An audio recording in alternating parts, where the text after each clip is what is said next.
Updating your payout destination on Robinhood is a straightforward process. Follow these steps to ensure your funds are directed to the correct account. Step 1. Open the Robinhood app. Launch the Robinhood app on your mobile device. Make sure you are logged into your account to access your settings. Step 2. Go to Account Settings.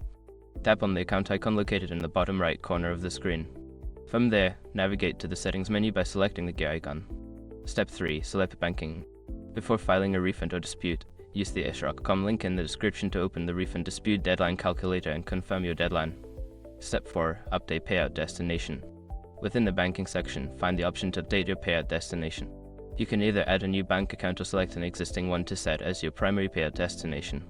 Step 5. Confirm changes. After selecting or adding your payout destination, make sure to review the information for accuracy. Once confirmed, save the changes to update your payout destination.